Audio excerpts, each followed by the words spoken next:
coming up right now, we have This Just In. So This Just In, give it up for This Just In. Woo! Yeah, that's what I'm talking about. Take it away, guys.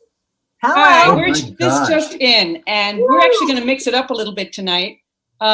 So hold on to your seats. We don't know what's happening, but we're going to make it happen. It's crazy. We need a suggestion. Definitely.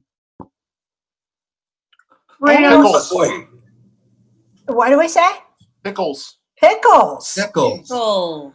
Pickles. All righty. Larry, don't talk about my addiction. Don't talk about my addiction, Larry. I'm way outside my comfort zone here, Gigi. I'm going to talk about your addiction because it affects both of us. I'm working on it. I'm working on it. Why did you feel compelled to bring us to this pickle factory? I don't get that. Because my therapist, Larry, said that I should confront my fear.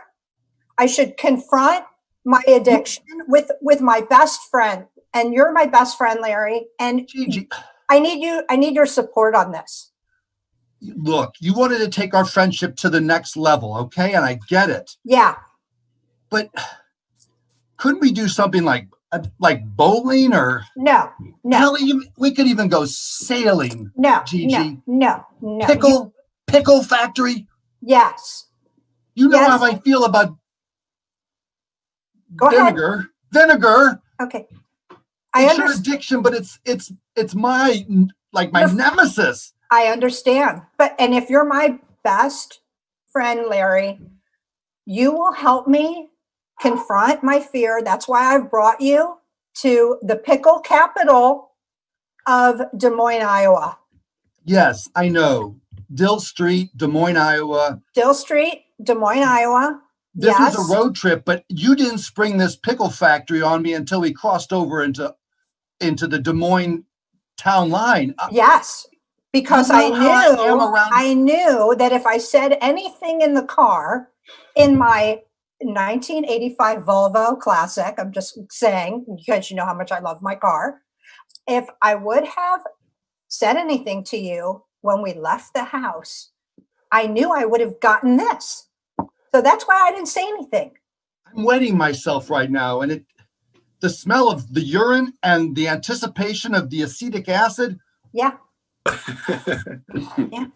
That's not a good combination. I understand, but my therapist said, Larry, that I am to confront my fear and my addiction of pickles, and what better way to do it than with you by my side and the pickle capital of the world here in Des Moines. If I can resist the temptation of all of these pickles, I'll be well on my way to being the person I can be. Okay, so I'm looking through the windshield and I'm looking at the factory and I'm looking at that big old pickle mascot they have up on that billboard. Yeah, with arms and legs. Scary as all get out. I want to go hug it right now so bad. That's like a human, like a pickle monster. It is. Isn't it beautiful? I want to lick it. I'm going to go lick it. Hold on. I'm going to get out of the car. Don't get out of the car. Don't leave me here, please.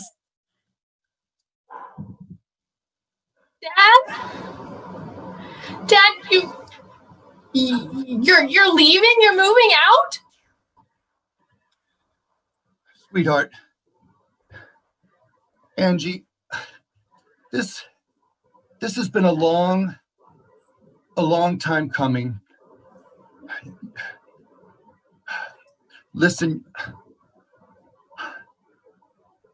I have so many issues, so many latent fears, and it's not, I know you know about certain food aversions, but sweetheart, Angie, you don't know the half of it. Yeah, is this about the pickle thing again? Because not just pickles. It's not just, okay, you think pickles, you think pickled cucumbers. It goes beyond that. It goes to pickled beets, even pickled herring? Do you know that they stick fish in there? Dad, this is my prom night. I'm trying to get ready for prom, and you're telling me that you're moving out because you can't handle some pickled beets or something, Dad? I will so, Angie, look at me.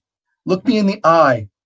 I will so make this up to you, just not tonight, because I am literally up to here. Your mother, she knows about this. She knew about this when she married me. Take a look in our refrigerator right now. Go take a look in our refrigerator. Dad, this is worse than my 16th birthday party. When you... Please. You know what you did, Dad? You threw away my presents because they smelled like vinegar. It was just some tie-dye shirts. It wasn't even pickles. Okay, vinegar is not the only mordant you can use for tie-dye. And I told you that before your party. And you insisted. You know what they have? You could use alum. You could use soda ash. But no, you went the cheap route. You went with vinegar. And now you ended up with... Dad, what about when I got my first period? You remember what you did then? You're stupid. I can't even talk about it. It was a smell that was... It was a smell that was similar to pickles. I can't help this. It goes back to my childhood, Angie. You know... Childhood am I gonna have, Dad? You're going to turn out fine because I promise you, I will make up. Listen, remember I told you I'd make up birthday 16, your sweet 16? Do you remember what we did for your 17th? Yeah. We went and we bought a whole lot of baking soda. And we did it right. That's called a redo. And we will so redo your prom night. It's just, this is not... I'm outside my comfort zone, way outside my comfort zone. And everything is outside your comfort zone. Just, can you please just not leave Mom tonight? I have a very small comfort zone. So yes, and no, this is it. That jar of bread and butter pickles, that's the straw that broke the camel's back. And why did she bring it home tonight of all nights? Dad, I didn't want to tell you this, but I brought that home.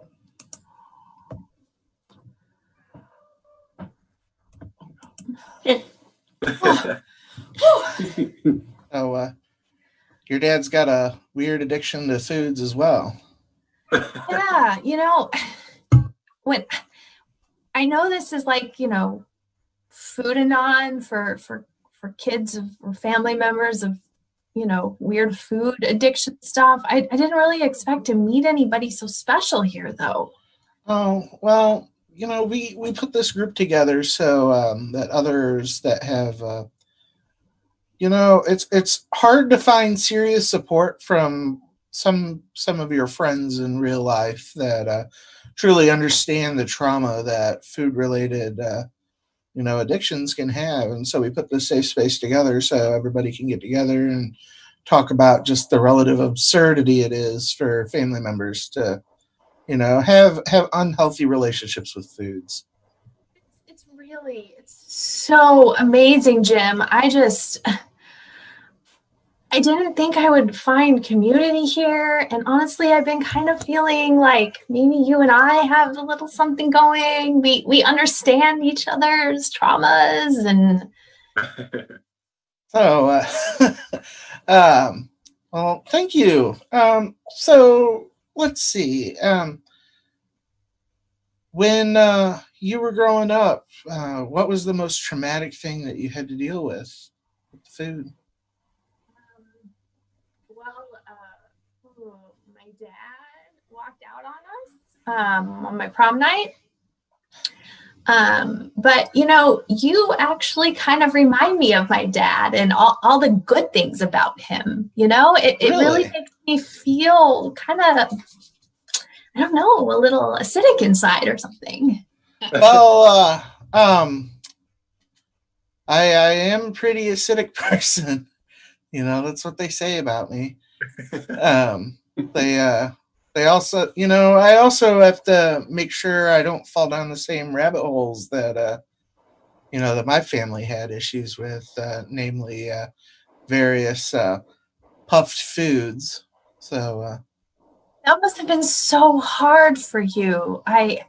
yeah. Well, you know, if you ever wanted to like go out sometime, we could make sure there are no puffed foods or all the puffed foods, or, you know.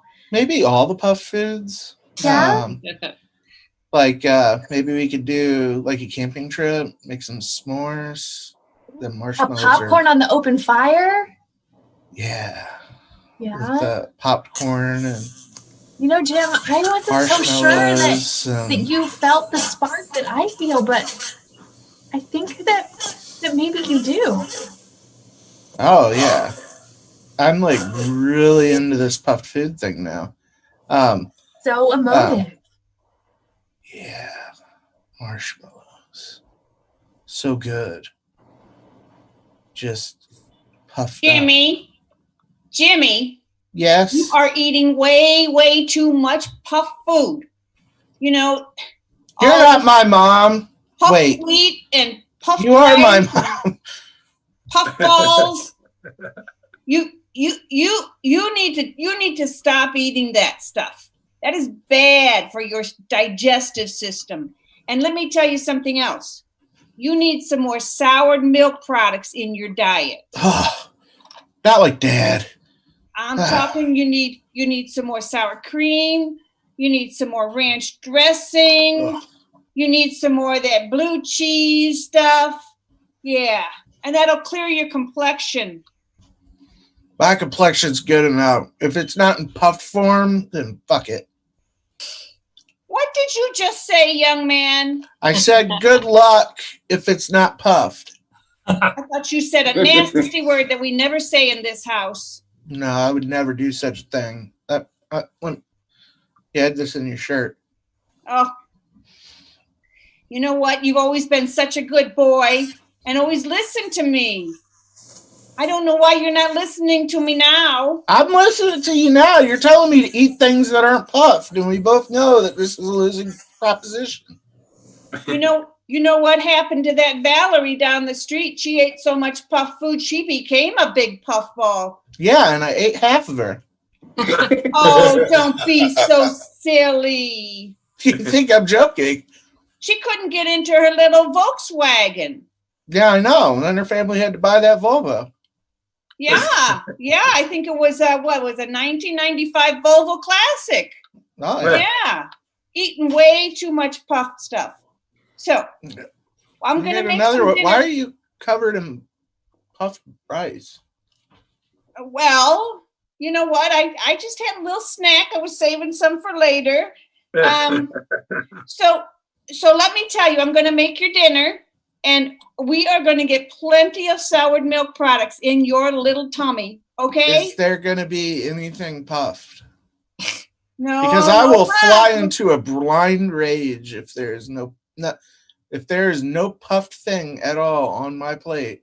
Oh, Jimmy. I'll have no fury as Jimmy without puffed food. Oh, Jimmy, don't you try and trick me. I know you. I've known you since you were knee-high to a duck. Yes. And you know what? Your little face is just the same. Your little bottom's a little different, but your face is the same. Yeah, you go on eating that. And you're going to find out what happens to you. Oh, get that out of there. Get that out of there. Go and have yourself some yogurt, okay? That's a probiotic. Okay? Oh, don't you, Jimmy? Oh, Mrs. Smith, thank you so much for meeting me at Deerberg's. I appreciate it so much. It's, my therapist told me that I should call on somebody that I really respect, who knows about probiotics and knows about, milk products, and to help me shop for things that aren't pickles. it's Gigi, right? Oh, It's yes, Gigi. I remember when you were a little girl. I know. Yes. And my You butt's were the not one as that big, always, you right? always fell down and skinned your knees. On your front step. On my front steps, yeah. Yeah, yeah. It was actually your son who kept pushing me down when he was going for the cheese balls. Oh, my Jimmy, isn't he adorable? Not so much. Oh, no. No. He just, his bark is worse than his bite. Yeah. Just don't get in his way if there's cheese balls around. That's all I'm going to say. Oh, isn't that the truth? Yeah, but So, can Miss tell Gigi, me, what I can tell you is this. help me. Yeah. Pickles are only good if you stick them with a milk product. Then you have a sour milk product, okay? Okay. And it's the sour milk product that sits in your gut, especially Okay. if you eat it right before bed. And you eat it right before bed, and it sits there and it coagulates. And that helps your digestion. No, it sounds worse than it is. It coagulates in my gut. Yeah, it's the sour part. But no, it's not that bad. It's not that bad. Gigi, you always had a really sensitive gag reflex. You know that? I really have. And so you think I should be mixing the pickles with, even though my therapist told me to avoid pickles because of my addiction? These newfangled therapists don't know anything. This is an old family recipe. Let me tell you, my great-grandmother lived to be 98 years old using this every night. Every night.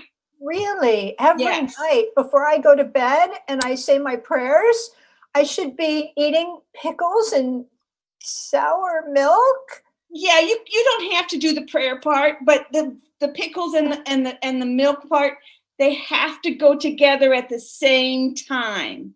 Okay? So I'm just telling you, I know these things. I've been around a long time. Okay, Mrs. Smith, I'm gonna trust you, even though I think it's gonna make me puke. No, only the first or second time you'll puke, and then after that, your body will get used to it. Okay. This corner of the pickle factory is a river of brine. Floating is tiny little pickled onions just bobbing at the top like little fish. You can smell the saltiness of the mixture. And there are live pickled herrings swimming up this river, just waiting to get more pickled. Over the top of the river, there's a small mountainous region where these teeny weeny little men with pickled bodies and arms and legs are singing and working. They almost look like Oompa Loompas. Go doopity-doo.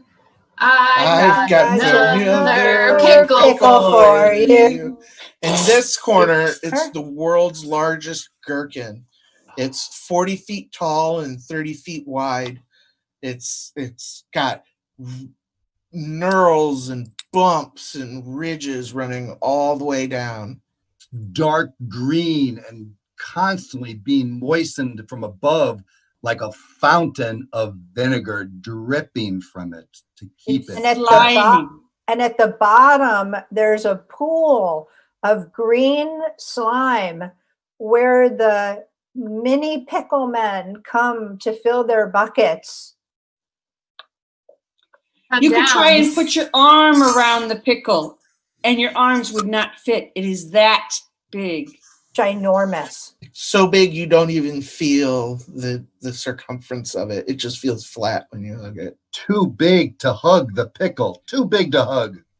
But you could lick it if you wanted to. If you dare to. If you lick it, the little picklemen will come down and sing their song. And licking it like the Blarney Stone brings you good luck.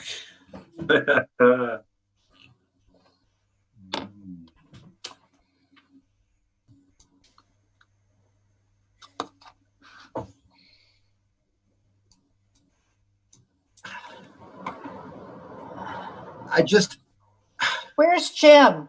Jim, Oh, sorry. thank you. Sorry. I keep forgetting what classroom this is always in. This Jim, is like the 4th time you've been late for a food and on meeting. Yeah.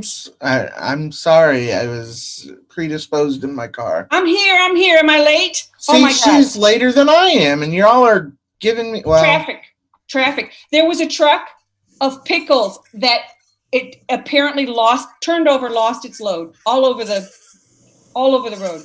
Right now, Right now, I had to stop Outside? and get some. I gotta go check that out.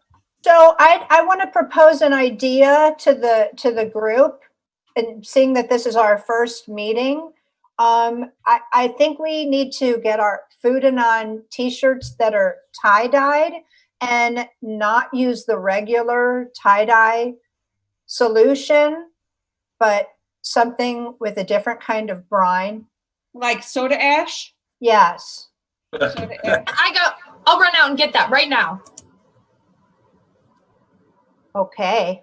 Well, Okay. you know what? I think in addition to shirts, I think we need masks, like, Food and On masks, because, who knows Sure. when we might have a Are you pandemic. gonna go get the masks? I'll get them. Okay. I'll be right back. Okay. I'll print them too. So, Jim, while everybody's gone, I just want to tell you that coming to these meetings has been amazing for me. You've really helped. I went to the pickle factory at your suggestion with my BFF, and since hugging the giant gherkin outside and licking it, I haven't bought or eaten any pickles in 5 days. That's really good to hear.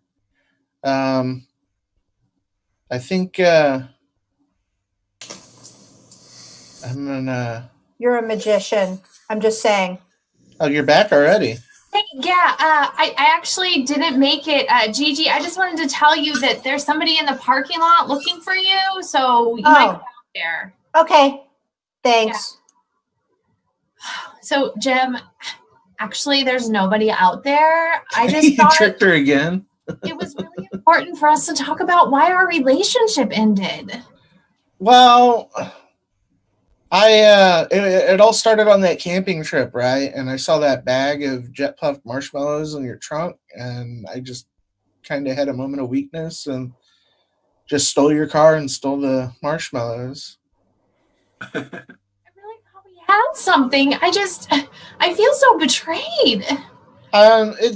It wasn't you. It was all me. Like the problem is 100% on my side. You're a lovely woman.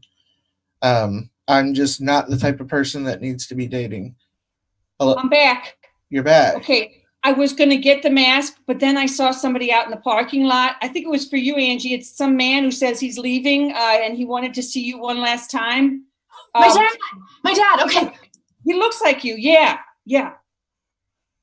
Her dad's really not out there. I just wanted you to myself. So, I wanted to talk to you about your use of this facility for your meetings. There have been some complaints that you are actually encouraging people to eat things that are actually not good for them. I wouldn't say encouraging. I would say opening minds and hearts. If an open mind wants to eat something they're not supposed to, that's not my fault. It's the open mind's fault. Well, you did see the restrictive covenant in your lease, right? That says you are not allowed to influence people in any way. Miss Smith, I just wanted to, sorry to interrupt you guys, but there's somebody in the parking lot who's waiting for you. I think they've got a truck full of masks or something. Oh my God. Yes. Okay. Yeah, He said he was coming. Thanks. Yeah, you're welcome. So Jim, there's not really anybody out in the parking lot for her. I just wanted to tell you. I figured as much. Yeah. I figure there's nobody in the parking lot right now. I just wanted to let you know that, I'm so happy that you were able to help me get over my pickle addiction, but now I'm having problems with things that are puffed, and it's kind of outside my comfort zone. Oh, puffed thing. Yeah, listen, lady, would you just leave? Thanks. Uh, Jim, Okay. Rather straightforward, not even a lie. Is anyone waiting for me in the parking lot? I want some time with this man. Can you get out of here? Thank Okay, you. fine, Oh my Jim. gosh. Okay, listen, it started when I was really young. I had the most sadistic older brother. Yeah. He used to stuff dill pickles up my nose, and it ended up just becoming Changed you. it Turned you into who you are today. not good. Okay, But- now you get the fuck out of here. Will you get the fuck out of here? Okay, seriously, just get the We're fuck out of we're here. not done, Jimmy. We're Okay. not And done. that was This Just In. Oh my goodness. You're trying your brand new form called Pickle Prov, where every scene is about a pickle. Yay! Go Think Compass about- Improv. Thank you. Bye, Thanks. everybody. Thank Thanks, you. This Just In.